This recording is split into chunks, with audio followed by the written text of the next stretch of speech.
every principle in the united opposition is trying to look for their own space. And by the way, politics, you create your own space, you push for your own space. The Gachagua has come up naturally as a natural Mount Kenya leader. And natural leaders are dangerous to deal with. Mount Kenya region will speak in one language, in one voice, in unison, in unity, and it will come as one. Without Raila Odinga, the political landscape, especially in the western part of Kenya, is going to realign a lot. You're going to see a lot of new faces in parliament coming session. Well, hello, great to see you. Welcome back to the Kenya Times. It's always a pleasure joining in these conversations. Conversations that not only shapes our governance system, but also the political landscape. And to help me unpack this conversation today is none other than the Mukurweini Member of Parliament, Honorable John Kaguchia. He's right here in studio. Actually, some of you demanded that we bring him on board, but finally, he's right here with us. We are going to discuss so much pertaining our national politics, as well as the matters of national importance. Remember to follow us throughout this conversation until the end. I'm your host, Nixon Jau. Welcome, Mheshimiwa. Thank you very much. I appreciate it, and thank you very much for having me here. I've been seeing a bit of your content in social media and then digital platforms. Yes. And I'm happy to finally be here with you. Thank you, Nixon. Thank you. And it's pleasure, meeting you and coming here. Yeah. First and foremost, you served as the Speaker of the County Assembly in Nyeri County between 2017 and 2022. Indeed. How was it for you? Like, we want to understand more. Who is Honorable John Kaguchia? Many people want to know this man. Where was he brought up? And I grew up in Nyeri County, little child, and got my education in Mukurweini constituency, Gidi Primary School. yes. I did pretty well, and I came to Lenana School. I was admitted to Lenana School. So this was my route for 4 years here. Oh, Yeah. Ngong Road. Yeah, Ngong Road was my route. I was always javeling on All right. Yes. the 33-seater matatus, or hanging on some Nissan to save some 5 bob instead of sitting, and you could save 5 bob when you stand and javel. I went to Kenyatta University and studied commerce as my first degree. And I left there and went to University of Nairobi, where I studied a master's degree in diplomacy and international studies. I then pursued law degree, and then I went to do postgraduate diploma in law. I was admitted as an advocate of the High Court, and largely I am practicing now in making the laws. Yes. Before I went to Nyeri County as the Speaker of the county, I served in the Nairobi Water Company All right. as a customer care coordinator. I was there for almost a decade. In fact, that is where I served most of my youth age when I left university. And so I have a bit of experience in corporate, but much more now in politics. While at Kenyatta University, I served as a president of the student union, that is KUSA chairman, Okay. 2006-2007. I was elected through universal suffrage with a popular vote at Kenyatta University by 63% of the students at the university at that time. And so the issue of politics, the issue of governance, and the issue of interacting with people is not something that we are starting now. It's something that we have had along the way. And we are building our selves in terms of adding value, so that whenever we present ourselves to the population, then we are a bundle of value. And that you do by adding value every day. Yes. And that is what I have tried to do. Absolutely. Yeah, so that when we come to governance, then we are not second guessing. We have the right judgment, we make the right decisions, and then we are also able to analyze situations and see how the country is going, and be able to give quality leadership to the people of Kenya. Absolutely. So you mean that your political spirit came in the university? while at the university? We are all political beings, all of us. All right. We are political beings. But when I first went for an elective position, it was actually at the university when I was elected as the chairman of the students in 2006, 2007. Okay. Yeah. Oh, that's amazing. Yeah. But that also gave me quite a bit of exposure because I also work now as a council member and a senate member at the university All right. for 1.5 years. Yeah. Oh, that's amazing. Yeah. To know of that. Now, let's talk about the Tanzanian electoral process. Just a bit of it. A week ago, we saw a lot of electoral process taking place over there. We saw after the election protests were experienced around the country in Tanzania. And yesterday, Samia Suluhu was sworn in as the president. How do you take of it, the whole process? Sham election. In fact, a shame on Tanzania and Samia Suluhu. How would you say that you are elected by 98% of the population and yet you do a private swearing in the barracks? Is she not ashamed of that? That you say you are elected popularly by all the population, almost the whole population of the country, and you are sworn in a barrack privately, where none of the citizens that elected you is invited. Isn't that shaming? Isn't that embarrassing? This is how things go awry in a country. You're being sworn in, and outside are chants and shouts, demonstrations, riots, tear gas of the population opposing your election. And they're not saying that you could not have been elected. All they're asking for is, can we have a fair electoral process? You cannot compete Samia against Suluhu, against Mama, against Hassan. It cannot be. You must allow the population to choose and to pick their leadership themselves. You cannot elect yourself. It is not possible. And that is why, as we talk today, SADC, Electoral Observer Group, has already given a thumbs down for that electoral process. And they have distanced themselves with that process. We have the EU Observer Mission. They have also distanced themselves with that election process. They have said it was sham election process.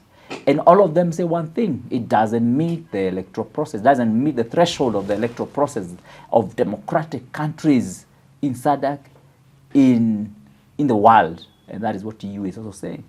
The only person who seems to think the electoral process in Tanzania was good and fair is William Ruto. No other person. Every other person is castigating that process and is asking the Tanzanians to reconsider. Everyone is asking them to look at the electoral process, to do electoral reforms, which Samia Suluhu is vehemently opposed to. But you can clearly see that this is the spirit of dictatorship that is creeping in. A peaceful country, a country that has been led in a way that is accommodative of every person, a country that has brought together the population, a country that is not even as divided as our country here in Kenya on tribal lines. A leader takes over and decides to run down a country that was standing on its 2 feet. It's unfortunate. But according It's to regrettable.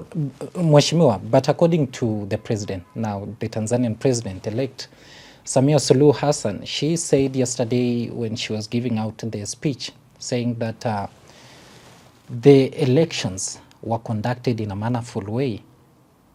And what she said was that those protests that were experienced within the country, some of the people invaded, they were not Tanzanians. How do you make of it? Why didn't she then invite Tanzanians to witness her swearing in? If indeed the people who went to the streets were not Tanzanians. Now they have killed hundreds of young people. Can they produce them and say, we have killed this one and this is not a Tanzanian? They killed, like now they say they killed, they were talking of 10. Can they show us those 10 and tell us they're not Tanzanians? Can they demonstrate that they're not Tanzanian? You can say something. And she'll just be cooking and propagating a propaganda herself for her own political communication. But every other person can tell that Tanzanians are not happy. Does she want to say that even the opposition leader, the leader of Chadema, is not Tanzanian? Tundu Lissu. Is she trying to say that Pole Pole and the rest are not Tanzanians? They are foreigners? Is she trying to say that the young people we have seen on photos having been killed are not Tanzanians? That's a lame excuse. It can't fall anywhere. It doesn't have any base. And so Suluhu need to get a solution for her country. And the only way to do this is to resign and conduct a proper election where every political player is on the ballot. Is involved. You can't isolate, you can't eliminate, you can't arrest, charge. But there were other contestants alongside her. Those were state contestants. Really? Of course. You saw all of them lining up for swearing in. Yeah. She appointed them to compete against herself. And in fact, she put the names there. Yeah, for PR purposes. And we are brighter. People are brighter today. The people are not as foolish as one would think. People can see in between the lines. They can read in between the lines. They can see beyond the mirrors. Yeah. And what does that mean, especially to the Eastern African community space, when we see such electoral process within one of our neighbors? What does that mean within our Eastern African countries? It means that we are looking forward. We are looking now to another process that is going to be more revolutionary in this East African region. Young people are unsettled. Young people are not buying these dictatorial tendencies. Young people are not buying lies. And indeed, East Africans now are wiser. They are looking for good governance. They are looking for integrity. They are looking for accountability and transparency. And they will not go for anything short of that. Okay. And I can tell these leaders who want to force themselves down the throat of East Africans, their days are numbered. Yeah. Okay. Yeah. Now let's back to our country. 2 weeks ago, the President William Ruto, signed a law, cybercrime law, and which has sparked a lot of speculations and a debate on social media and other platforms. What, as a lawyer, now we talk as a lawyer, I want you to talk as a professional, like what does it mean when we have this kind of laws, like cybercrime law, in a digital space, especially where now we are in a digital era? It's basically what you saw happening in Tanzania, where the media is being closed, where the internet is being locked down.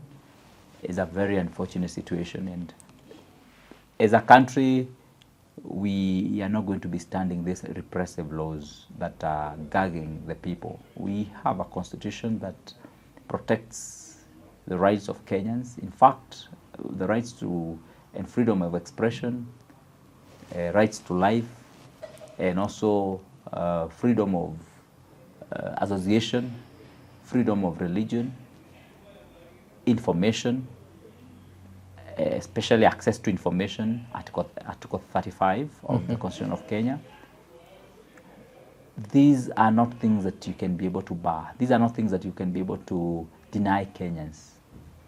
Because who are you to deny them? Are you now bigger than the Constitution of Kenya? It's not possible. And that's why you see courts are very fast to stop most of those clauses and even these laws. As you're aware now, this is a matter that is already in court.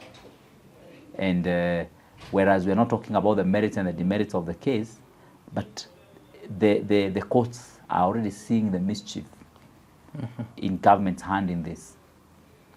And we are happy that the courts are helping the protection of the constitutionality in our country.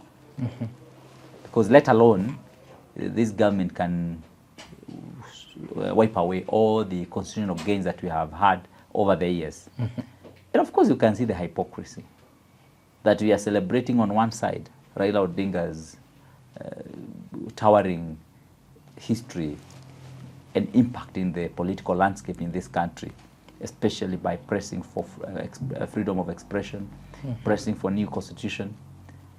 On this other side, we are doing exactly opposite of what Raila Odinga stood for.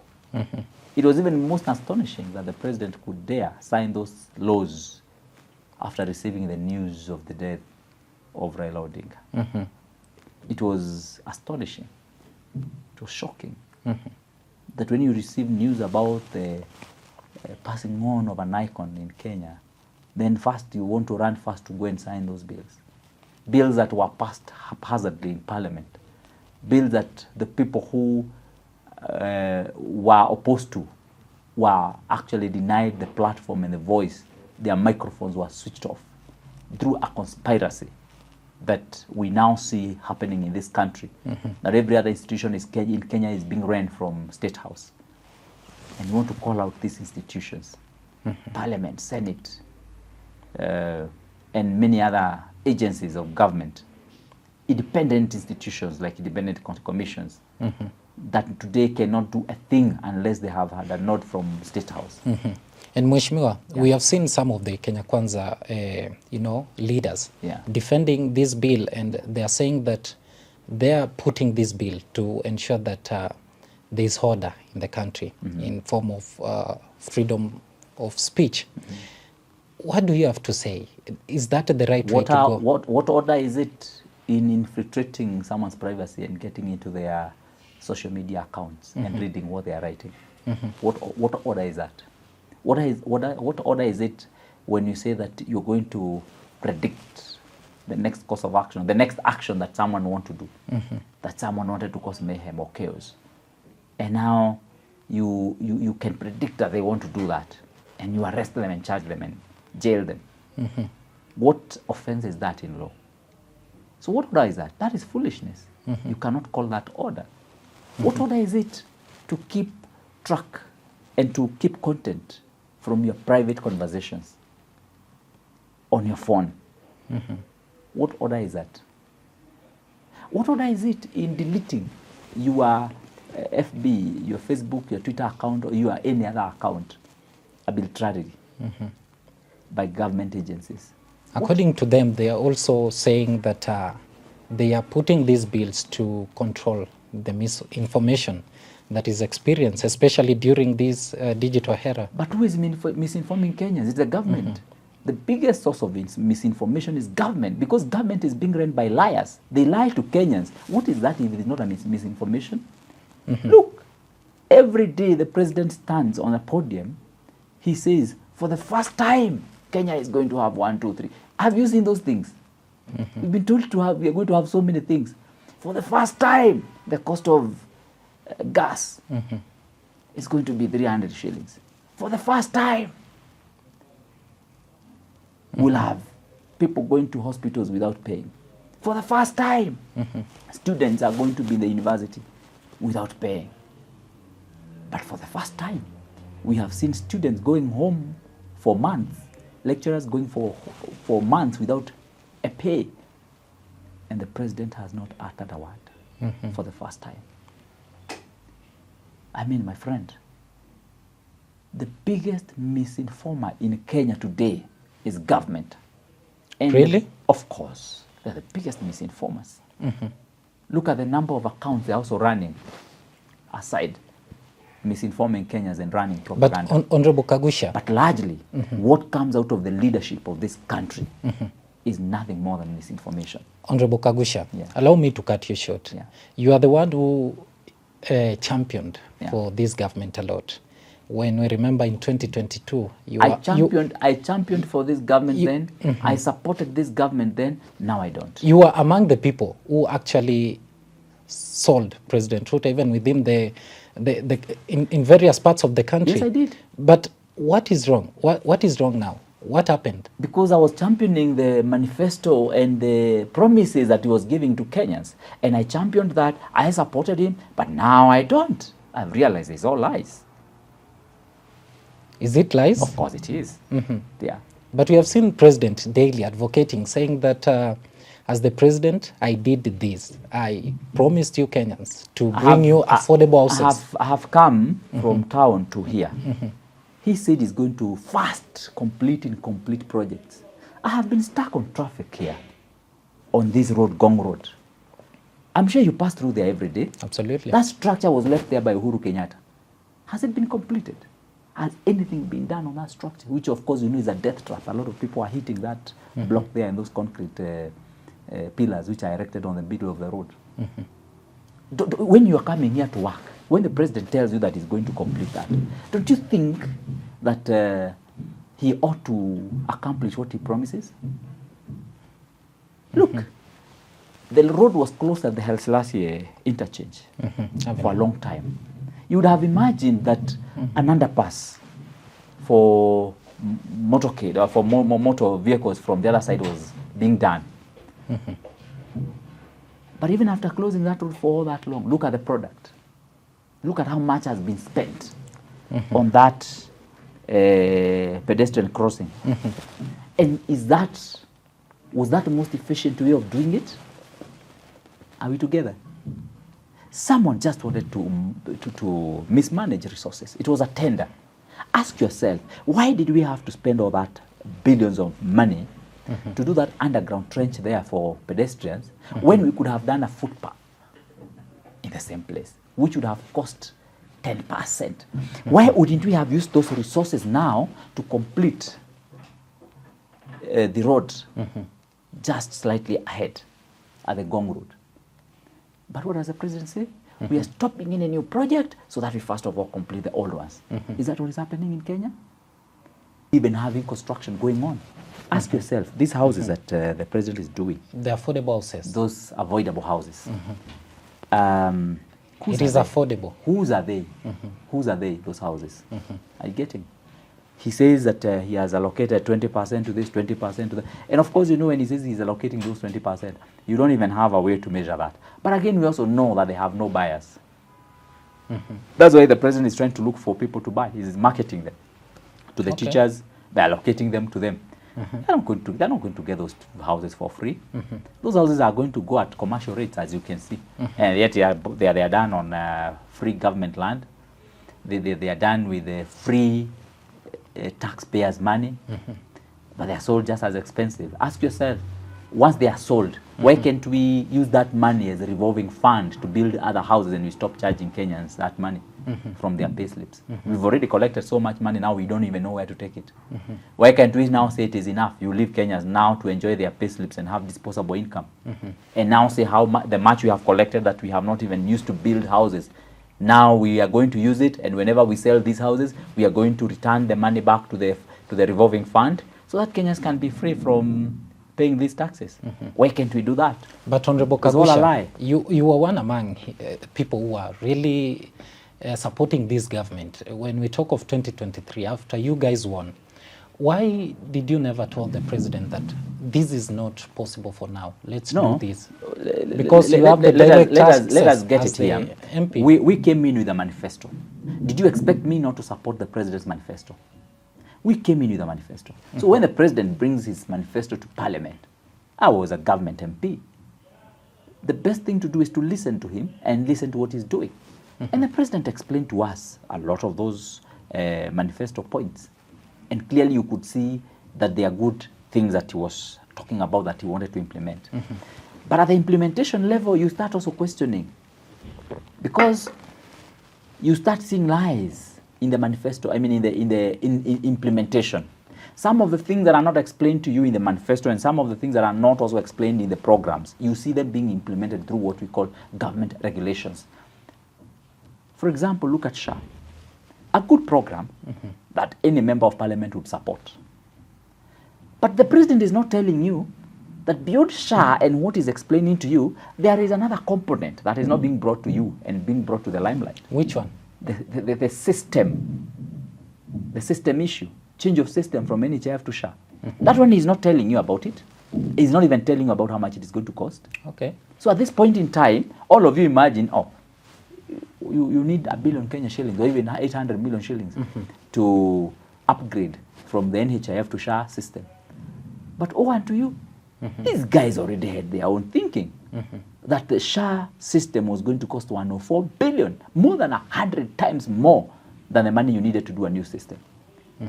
And definitely, what does that mean? It means that you have been lied to, you have been duped. And that is where Kenyans also started reading malice and started reading lies And that is why you started seeing Kenyans now getting very upset and saying we are being lied to.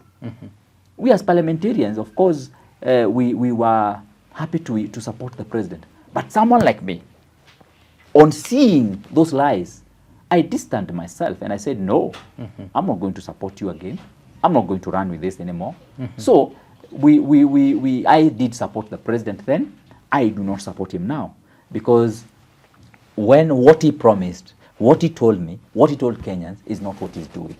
Okay. His government has gone to establish loopholes on every little program that they are doing. We'll talk on that. And in fact, the government that is being run today is a government of dealers. Every person, top people there are dealers. And that is where we have a problem in this country. We'll talk on that, Honorable Kaguchia. Yeah. But recently, we have seen President advocating that the Kenya that we have now should move from the third world country to the first world country. Now, as a professional, is it possible for Kenya to move from the third world country to the first world? Kenya can move to the first world country, but not through the processes that William Ruto is doing in this country. That is degenerating this country into a fourth world country, so to say. Is degenerating this country. Is taking us behind than forward? Of course, is retrogressive. The people who want to go to Singapore level and other levels that the president has alluded, and he said this during campaigns. I'm shocked and surprised that he can say this again the fourth year. Instead of telling us what he has delivered, now he wants to the issue of getting Kenya from third world country to first world country is a campaign mantra. This is now, you remember the hustler narrative that was done in 2021, 2020, 2022. Now he has started a new narrative for campaigns for 2020, 2027, that he want to remove us now from a third world country to a first world country. But Mr. President, you promised to remove us from bottom to up. You failed terribly, miserably. You did not deliver. In fact, where you found us, you have taken us more bottom. Now you are talking of first world. You take tell those things to the birds. Kenyans, we are wiser now. We know you. Yes. We know. We see through your lies and through your narratives and shenanigans. I'm telling you. But because that what is happening is just that. In fact, I am telling you that is just trying to build a base now, to make a base for 2027 campaign. Are you getting? But can we ask him first of all to tell us, Mr. President, where did you leave us? How far have you taken us from bottom to up? I now agree with Mudavadi and Sakaja when they say that the president is saying that he want to topple us and the bottoms up and he want to drink everything from Kenya. Kaguchia. And that is exactly what has happened. Mudavadi was right. Sakaja was right at that point when they talked about that. They were so right. This has happened. As Mudavadi was demonstrating it using a bottle of water, it has happened, unfortunately. And of course, he's there now clapping. Now, how would you rate the current governance system so far, since the president took over? We have a leadership gap, a very serious leadership gap. And the structures that we have in this country are okay. And by the way, nobody should say that the structures are bad. The governance structures are okay, the constitution we have is good, the laws we have are all good. But now the problem we have is the dishonesty and the hypocrisy of leaders. And also the lack of proper leadership, because they twist the governance structures to fit them. For example, when we say that some body is independent, it ought to be actually dependent. But today, the president, for example, says that, I have established a fund for the police so that they are independent. But have you seen that independence? Except him saying that?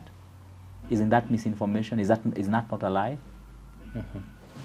You have had the president, of course, say that he's going to start a fertilizer manufacturing industry. 100 billion. 100 billion, my friend. The president cannot pay 7 billion for lecturers. The president cannot even pay 9 billion for SHA to refund to hospitals. The president cannot even pay capitation to schools. But according to him, he president- says that SHA is working to a grassroots level. That is a misinformation I'm talking about. The president is misinforming Kenyans. The government is misinforming Kenyans. How do you say SHA is working when in fact hospitals that have treated patients have not been refunded millions of money? Nyeri County alone is owed by the government through SHA more than 1 billion Kenya shillings. Nyeri County alone. How do you expect them to buy drugs? Today as we talk, government is at KEMSA looking at expired drugs to redistribute to hospitals because the government cannot afford drugs anymore, can't buy drugs anymore. KEMSA is running dry. Today, KEMSA, and I want to dare you to go and check, KEMSA is now circulating expired drugs in hospitals and also in chemists. Because government is not investing in the drugs and the manufacturing, neither is it investing in drugs proper supply chain. We are in trouble as a country. And then someone is telling us that he has 100 billion to invest. When we know very well, again, the president being and the government being the person to the institution that is misinforming Kenyans most, has removed all the money from the mainstream budget, has locked down money supply and money cash flow in Kenya through introduction of an opaque software or system that they are calling EEGP, that the president knows very well is not going to work. He's introduced it in a way that he hopes and expects is not going to work. But why is he introducing that system at this point in time? So to ensure that there's no cash flow in Kenya. Yeah, because the president was told by the treasury mandarins, Mr. President, we have a EGP system. We want now to start piloting. You know, as you pilot it, you also customize it. You pilot it in this agency, you customize it, and then check how it is working, and then see where to modify, see where to customize, see where to improve. And then that is exactly what he was briefed. What did the president say? Implement. Implement fully. Roll it out. I mean, roll out a program that has not been fully experimented and piloted. No wonder Uhuru Kenyatta said that this government is having extremely expensive experiments in this country. How do you experiment with a system in all government agencies, a system that has not been tested and tried? William Ruto is a politician. Don't think he's daft. Don't think that he don't know what he's doing. But by him forcing us to implement EGP before it is ready for implementation, he knows what he's doing. He's just locking down government services and locking down government cash flow so that there is no purchasing and supplies in government. And that has ensured that there is no money supply in this country. And that is why everyone is crying. And that is why businesses are going down. That is why even media houses, as we are talking, they are laying off staff. My friend, we're in trouble as a country. And when you're talking on that, you're saying that we're in trouble. Yeah. What should be done? Where is the problem? The first thing What is the problem? First thing to do is to just get rid of this government. There is no other way. That one must be done by every Kenyan who has the right mind and who is a good-willing Kenyan. I mean, a Kenyan who has who has the goodwill for this country must first of all agree that before we go any further, let us get rid of this government. And of course, we must do that through the ballot. Are you getting? That we must do. We must get off this government from ruling this country. And we saw the moment we do that, we must first of all seal all the loopholes. First, this SHA thing. If we have not paid the full 104 billion Kenya shillings, one of the things that we must stop is to paying that SHA, the system. Whatever the amount of money that will have been paid, stop it for the system. And agree with the system developers, enough is enough. You have already eaten enough. If they're not going to agree on that, let us just change that system and we do another one system which is going to cost us 1 billion and save all the other billions of money. The other thing, of course, that we must also do is to ensure that we are using all these monies that we have collected, we are collecting from this infrastructure, the housing levy and all that. we must use it now to also ensure that we reorganize our debt in the country. But most importantly, first of all, seal all the loopholes. That is the most important thing. Seal all the loopholes. Where the challenges are. Where the money is leaking. Because there's just too much leakage of money. Of course, the first thing when you get Ruto out of State House is close all those containers and coffers where money has been taken, where leaders are taking money from, and ensure that there's no other politician nor any other citizen will ever step into State House and collect money. That is the first thing that we must do, because that is how Kenyans have become brainwashed. Okay. That is how leaders have become brainwashed. I want to give you an example. In Parliament today, the government has taken away from the money that parliamentarians use to implement roads processes in the constituencies, has taken away 26 million Kenya shillings from what we call the KERA money, the 22% and 10%. And the parliamentarians have somehow agreed, these government supporting parliamentarians, somehow they have agreed with the president to surrender up to 26 million, between 26 million to 30 million of the money that is devolved to the constituencies back to the center. With the promise by the president that is going to do some unidentified or unstated roads for them in the constituencies. Never mind, the ones that exist have never been done. So I am asking these parliamentarians, how on earth do you take 30 million or 26 million that you already have in your constituency, give it back to William Ruto, then go back to him to borrow money to do roads in your constituencies? What kind of thinking is that? Are these people in their right mind? And that is why I'm telling you, the brainwashing that is happening at State House, using Is it inducements. a brainwashing? Of course it is. Using cash inducements is the biggest problem that will ever happen in this country. And that is what has rendered this parliament useless in the face of Kenyans. Kenyans suffer as parliament is watching. Why? These guys cannot call on this government. They cannot call out this government. They cannot even prevent William Ruto from taking their own money. That is supposed to be devolved. That is supposed to be working for the people at the grassroots. Once that money goes back to the center, what happens? What happens to the maintenance of roads of in our constituencies, where that intervention has largely been very important at that level? What happens? And that is why I'm saying the brainwashing that is happening here is unimaginable, is unexplainable. And I don't think we'll ever have this kind of brainwash again in this country in many years to come. And you have said worst. Allow me to cut you short. You have said that the number one solution for Kenyans to change this system and the governance system that we are experiencing is to remove the president and to remove this administration. Of course. And earlier on, we saw the Prime Cabinet, Musalia Mudavadi, saying that it is not easy to remove a sitting president in power. It has never been easy, but it is doable. It will be done. We will remove William Ruto from power through the ballot. Which formula are you going to use? The ballot, my friend. Yeah. There's no other formula. The ballot. Yes. People are not going to vote for William Ruto. And if he thinks he can steal the vote, one to him, it is not going to happen. Yeah. And even a few days ago, we saw him saying that criticizing the united opposition and saying that the only person that I could compete with was the late Raila Odinga.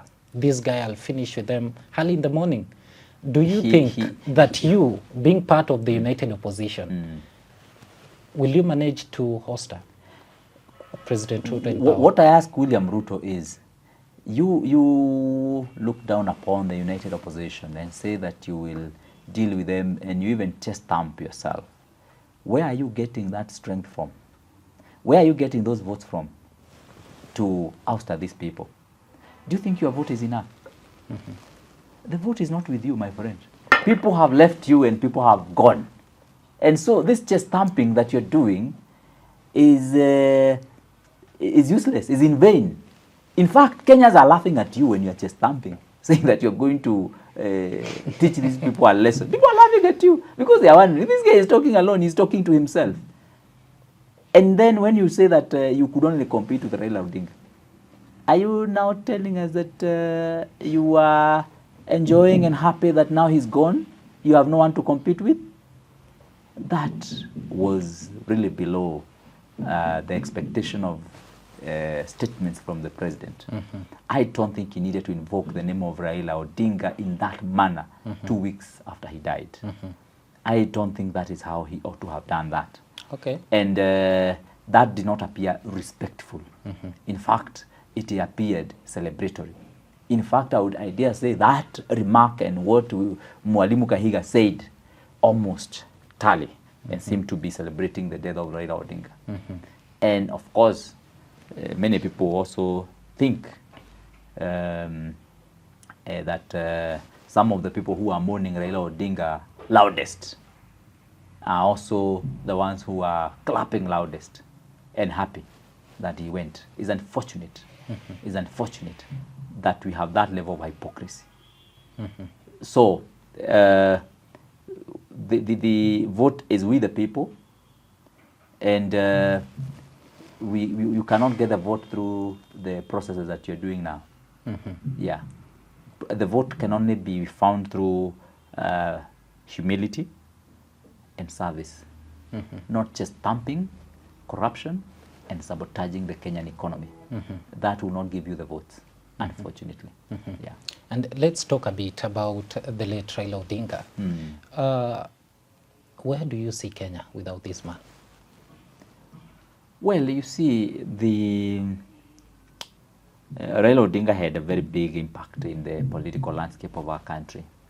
Some people think that he will continue to influence our politics even beyond his grave.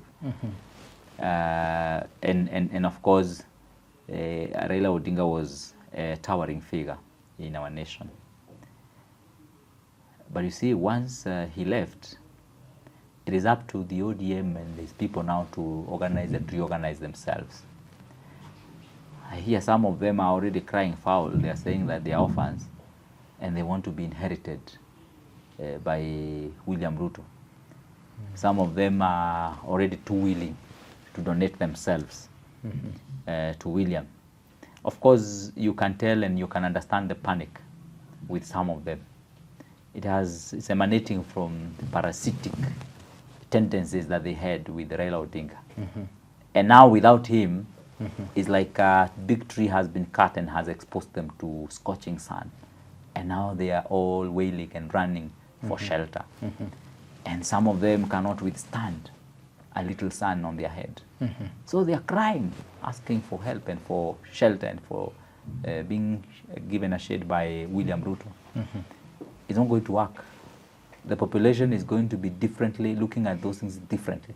Because in the first place, now everyone has to move to the people and have to make their case. And I'm happy Ruth Odinga did say that if you think my brother is one of those people who are going to have mercy on you because Raila Odinga was your friend, or one to you, she told them, you must go back to the people.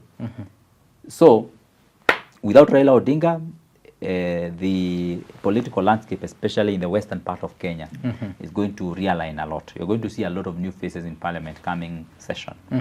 And the Kenyan political landscape is going to be influenced differently now.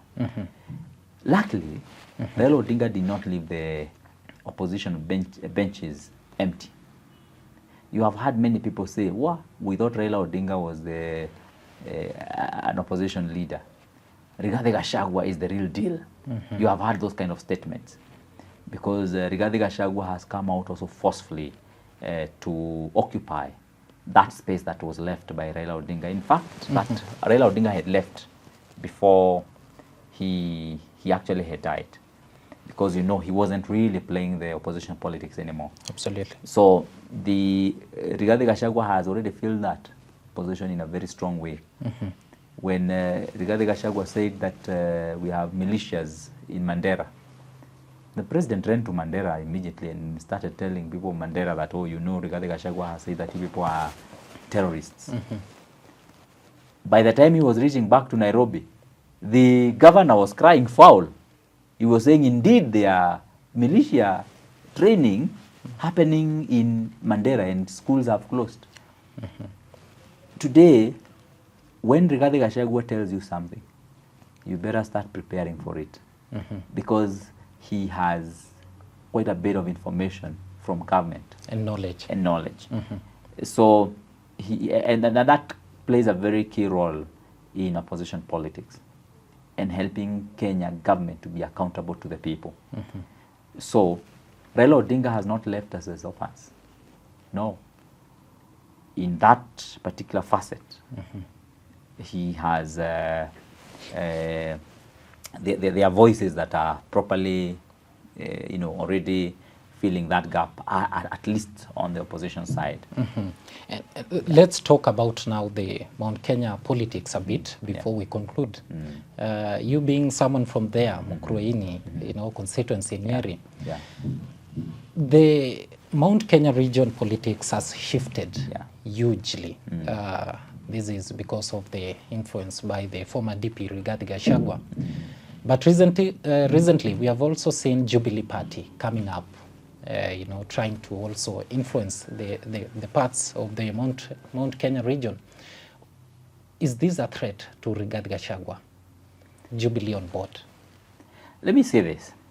First, Kenyans are all, and many Kenyans, including Mount Kenya people, are all now opposed to William Ruto governance. And they are all one term in as far as William Ruto is concerned. And Mount Kenya is not left behind. In fact, it is leading that clarion call. Secondly, Mount Kenya region operates in very interesting ways.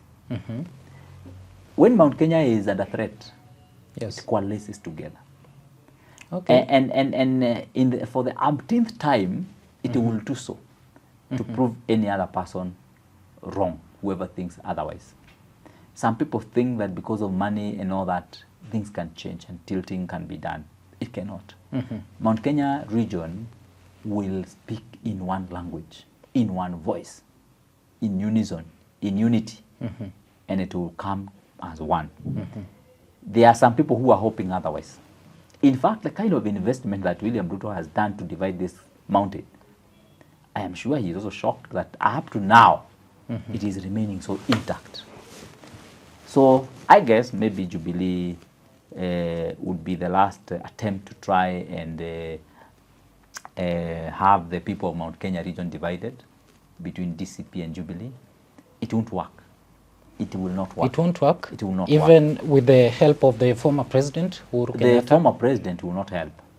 I dare you. Really? He will not help.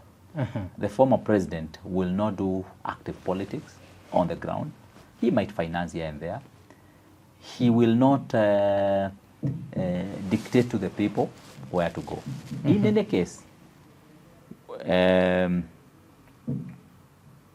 people already have their path that they have taken. When there was no proper transition done in Mount Kenya region, Rigathi Gachagua emerged as a natural leader of the mountain. Some people are doubting that. Government has invested heavily on the maligning his name, trying to give propaganda against him, pulling him down, intimidating him, stopping him, attacking him through goons and government machineries. That has not worked. It will not work. Rigathi Gachagua has come up naturally as a natural Mount Kenya leader. And natural leaders are dangerous to deal with. They are not easy to handle and to tackle. And earlier on, if you look at William Ruto himself, yes, he rose naturally from the Rift Valley, after President Moi did not manage transition in any way.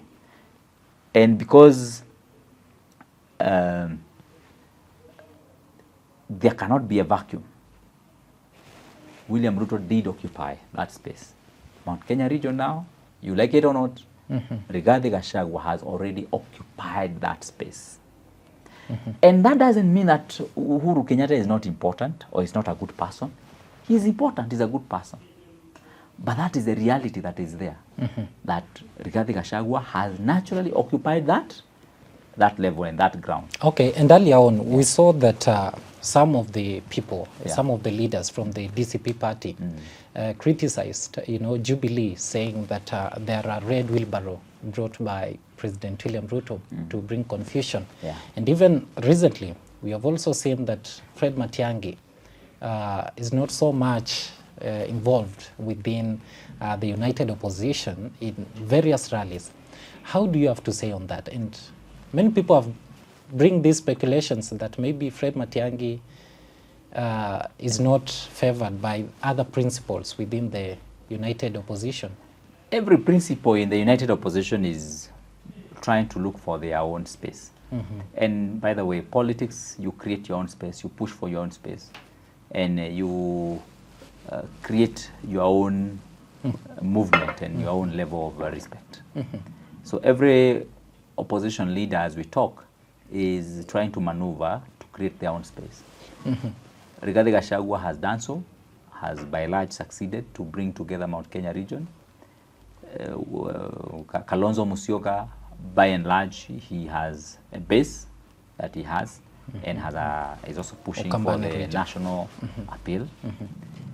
And we have Wamalwa Eugene and his counterpart on the other side, Natembea.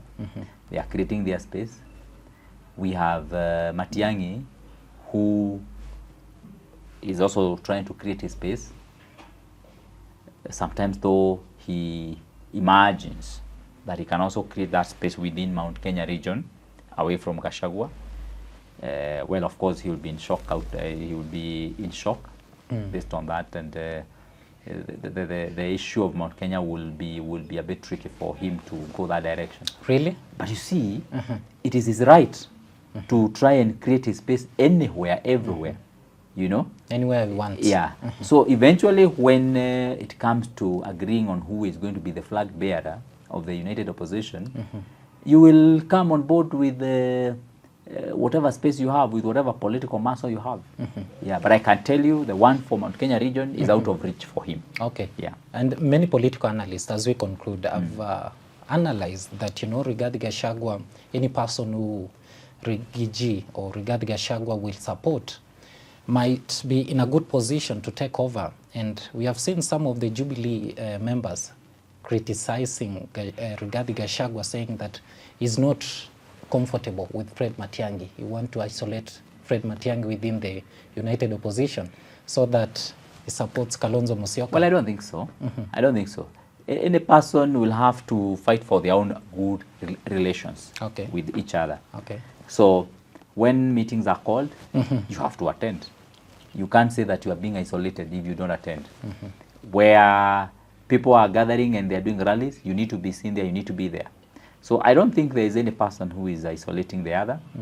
Every person will choose the meetings to attend and rallies to attend depending on perceived benefit for their own political progress. So it's expected that as we move, these leaders will have to move together, have to agree on how they will conduct themselves. But eventually, these leaders' agreement, arrangement, and the working together and producing one flag bearer is one thing that is going to shake this country in ways that William Ruto cannot stand. Okay. And already he can already see the signs that Rigathi Gachagua was able to cede ground for DP in Mbere. He was able to cede ground for DAP Kenya in Malava. And Malava, and on the other side in Kakamega, still the DAP Kenya ceded ground for DCP in an MCA position. That alone sends strong signals that these united opposition leaders are going to agree. Okay. They will cede ground for each other and for each party to the level that they all produce one single candidate who is going to run for the position of the president in this Republic of Kenya. Okay. And the person they take as the presidential candidate can already start preparing for swearing in. And take over. Yeah. Okay. That is the word by Honorable John Kaguchia. Your last word, Mwesh, to Kenyans. I want to ask Kenyans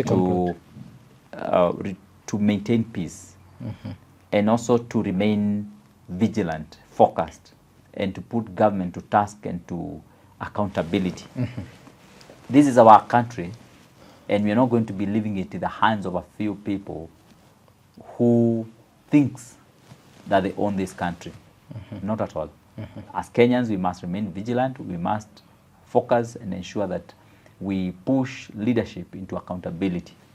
And as we move forward, we must ensure that we bring down as much as possible the political privileges that exist, so that Kenyans who get positions of leadership can all enjoy the same privileges as any other Kenyan. And we move together as a country of equals, not imbalanced. All right. Thank you for coming. Looking forward to have you once again in our platforms. Yeah, sure. We have had an amazing conversation. Thank you. Yeah, so that is where we conclude our conversation here together with the Mukruini Member of Parliament, Honorable John Kaguchia. See you in the next conversation. I've been your host, Nixon Jau.